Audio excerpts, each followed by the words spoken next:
Hey, by a few accidents I stumbled upon a very nice workflow to make characters. I'm the least one who can teach you character modeling. I tried a few times, one time a year, two times a year, I think, oh, let me try character modeling.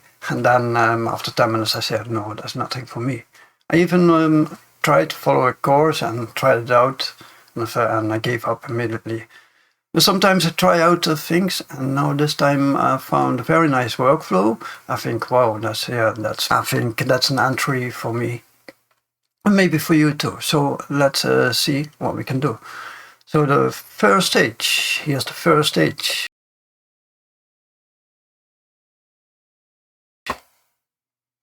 The first stage is blocking. So I did speed up like this. This is the character, and works well. We make something like this. And this is the blocking stage. So the idea is that you start with a cube and you do nothing with the cube, as only you first subdivide it 3 times, and you go in edit mode, that's all. And then you grab the faces or the edges, you scale, rotate. So the point here is that you're very limited, but at the same time, this limitation lets you focus on the blocking stage. It looks very ugly now because this is just a blocking stage. And you see here, I can go just add a cube in the scene, add subdivision modifier 3 times, go in edit mode, and from edit mode, I do everything. You see that over here, you see, here's the origin, always. So I do always the same like that. And I continue like that, and I just use a few things. So add a cube, subdivision modifier, the scale, rotate, and edit mode, and grab some faces. There are not many faces, just a few. And as you see here, I scale the edge. That's interesting. So you can block out easily a shape. I do this without any reference. So from the top of my head, as I said, I'm not into character modeling at all. And what I'm doing here is, you see that I will go out of edit mode, and then I shift D, right click to cancel the movement. And then I go in edit mode, and only in edit mode I move the object, the cubes. So I make a few corrections. I see that the body is too long. It is still too long, and the arms are too short. But don't worry, there are a lot of stages that follows. So next, let's go to the next stage, as join these objects. Here you see that I apply all the modifiers, the mirror modifiers as well. That's what I forgot. So sometimes for the arms you use the mirror modifier. So let's go back a little bit here. So I select all the cubes, and then I press Ctrl J for join. And then I do remesh modifier.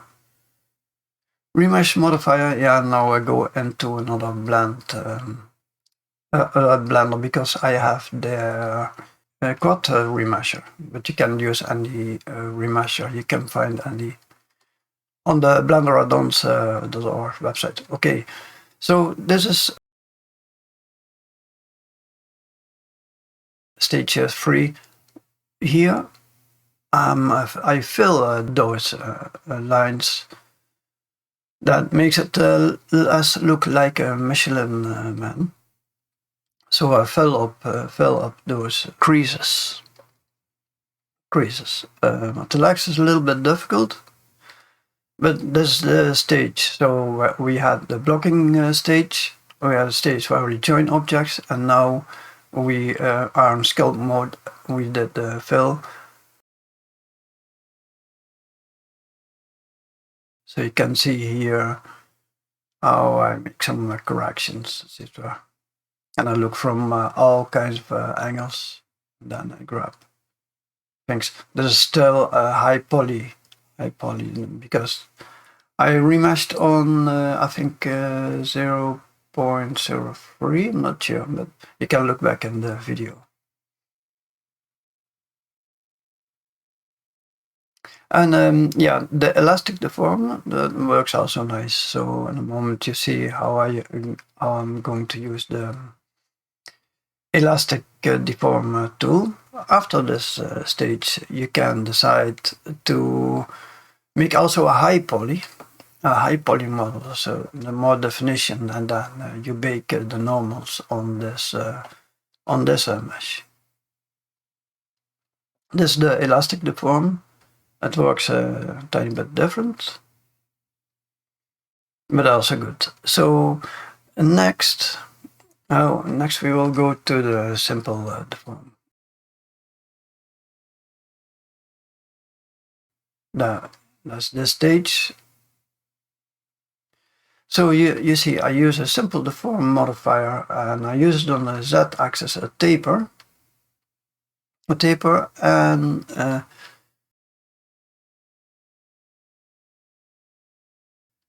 and also here casting. You see that I'm going in edit mode, and then I move the character up and down because the cast modifier works on where the origin is. So I found that's the easiest way, so you can adjust the shape. I use this because you might not realize that something is out of tune, and then if you play with that, then you think, oh yeah, it's more like this. So that's why I use that one, and then I put it back. I put the character back to the origin as well. Here I do the remesh, with the quad remesher, and then I go to AutoRec Pro. That is to check the character. So you need to adjust some. You can also rig it. There's also another add-on. I believe it's Papa Rig or something. They can also do. You can also make a skeleton like this. Armature, sorry. All right. So did I forget something? Yeah, and then for the UVs, if you want to paint, you can use the UV Packmaster. There's a free version. And yeah, that's it. I hope it is useful. You see, I'm not really into characters, but I think this workflow is nice. So, all right. Thanks for watching.